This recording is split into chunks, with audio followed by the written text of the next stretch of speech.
اعوذ باللہ من الشیطان الرجیم بسم اللہ الرحمن الرحیم یا ایھا الذین آمنوا لا تتخذوا اليہود والنصارى اولیاء، اہل ایمان یہود اور نصارہ کو اپنے حمایتی اور پشت پناہ نہ بناؤ، بعضهم اولیاء بعض، وہ خود ایک دوسرے کے ان میں سے بعض کے پشت پناہ ہیں، مددگار ہیں۔ اس کے بارے میں حال ہی میں نے رائے ظاہر کی ہے کہ یہ در حقیقت پیشین گوئی تھی جو اس دور میں آ کر پوری ہوئی ہے۔ جب قرآن نازل ہوا ہے تب تو صورت وہ تھی جو ہم پڑھ آئے ہیں کہ اغرینا بینہم العداوۃ والبغضاء الی یوم القیامہ، ہم نے تو ان کے مابین دشمنی اور بغض پیدا کر دیا، دشمنی رہی ہے شدید ان کی آپس میں، اور ان کچھ تو خون ہوتا رہا ہے۔ لیکن یہ کہ ایک پیشن گوئی تھی جو پوری ہوئی ہے اس صدی میں آ کر، بالفور ڈکلیریشن کے بعد سے صورتحال یہ بنی ہے کہ ان کا گٹھ جوڑ شروع ہوا ہے، اور پھر اسرائیل کی حکومت قائم ہوئی ہے، اور وہ ہوئی ہے برطانیہ کے زیر اثر اور امریکہ کے زیر اثر، اور اب بھی اگر وہ قائم ہے تو اصل میں انہیں عیسائیوں کی سپورٹ کی وجہ سے قائم ہے۔ وہ عیسائی سپورٹ کیوں کر رہے ہیں کہ ان کے ممالک کی ساری معیشت کو یہودی جو بینکرز ہیں انہوں نے قابو میں کیا ہوا ہے۔ تو اب ان کا گٹھ جوڑ جو ہے وہ اس درجے ہو چکا ہے، آپس میں گتھ گئے ہیں کہ ان کی مالیات ساری عیسائی ممالک کی مالیات پر قبضہ ہے یہودیوں کا، لہذا اس کو ان کی ساری سپورٹ جو ہے ملٹری سپورٹ وہ یہودیوں کو حاصل ہو رہی ہے۔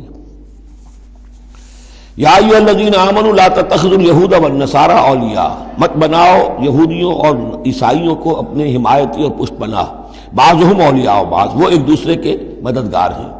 ومن یتولہم منکم، اور جو کوئی تم میں سے ان سے دوستی رکھے گا، ان سے پیکٹ کرے گا، ان سے اپنی حمایت تلاش کرے گا، فإنہ منہم، وہ انہی میں سے شمار کیا جائے گا۔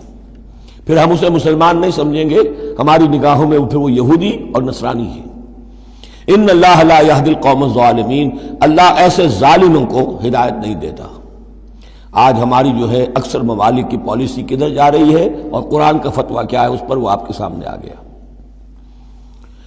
فَتَرَى الَّذِينَ فِي قُلُوبِهِم مَرَضٌ، تو تم دیکھو گے ان لوگوں کو جن کے دلوں میں روگ ہے، یُسَارِعُونَ فِيهِم، انہی کے اندر گھسنے کی کوشش کرتے رہتے ہیں۔ لے جاؤ کشمیر کا مسئلہ، پھر بھاگو UN کی طرف، پھر جاؤ فلاں اور پھر فلاں اداروں میں وہیں سے معاملات طے کرواؤ، گویا کہ ساری ہماری بھاگ دوڑ تگو دو جو ہے پھر یہی ہے کہ انہی کے اندر تَرَى الَّذِينَ فِي قُلُوبِهِم مَرَضٌ، کیوں؟ اس لیے کہ دلوں میں روگ ہے، نفاق ہے۔ ایمان ہو، اللہ پر اعتماد ہو، اللہ پر یقین ہو، اللہ سے خلوص اور اخلاص ہو تو یقین ہوگا اللہ مدد کرے گا ہماری۔ ان تنصروا اللہ ینصرکم، پھر آپ لڑ جائیں گے، بھڑ جائیں گے۔ جب وہ روگ ہے، اللہ پر اعتماد نہیں، خود اللہ کے ساتھ مخلص نہیں، توقع نہیں کہ اللہ مدد کرے گا، تو اب رہ گیا UN اور امریکہ بہادر۔ فَتَرَى الَّذِينَ فِي قُلُوبِهِم مَرَضٌ يُسَارِعُونَ فِيهِم، وہ تو انہی کے اندر گھستے رہتے ہیں، کوشش کرتے رہتے ہیں۔ یقولون نخشیٰ ان تصیبنا دائرہ، اب وہ کہتے یہ ہیں کہ ہمیں اندیشہ ہے کہ کوئی گردش زمانہ جو ہے اس کی ہم پر جو ہے کوئی مصیبت نہ آ جائے، ہم اس کے لیے ان کا سہارا لیتے ہیں۔ فَعَسَى اللَّهُ أَن يَأْتِيَ بِالْفَتْحِ وَأَمْرٍ مِّنْ عِنْدِهِ، ہو سکتا ہے کہ اللہ تعالیٰ جلد ہی فتح لے آئے یا اپنے پاس سے کوئی اور ایسا فیصلہ ظاہر فرما دے، فَيُصْبِحُوا عَلَىٰ مَا أَصَرُّوا فِي أَنفُسِهِمْ نَادِمِينَ، کہ پھر جو کچھ وہ اپنے جیوں میں چھپائے ہوئے ہیں اس پر انہیں نادم ہونا پڑے۔ انہیں معلوم ہو جائے گا کہ جن پہ تکیہ تھا وہی پتے ہوا دینے لگے، پتہ چل جائے گا کہ وہی سب ہیں کہ جو اصل دھوکہ دے رہے ہیں کہ جن پر ہم نے سارا تکیہ رکھا تھا۔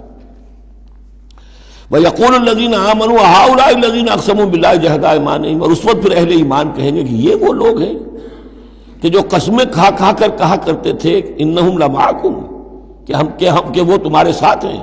حَبِطَتْ أَعْمَالُهُمْ فَأَصْبَحُوا خَاسِرِينَ، ان کے تمام اعمال حبط و اکارت ہو جائیں گے اور وہ خسارے والے بن کر رہ جائیں گے۔ صدق اللہ العظیم۔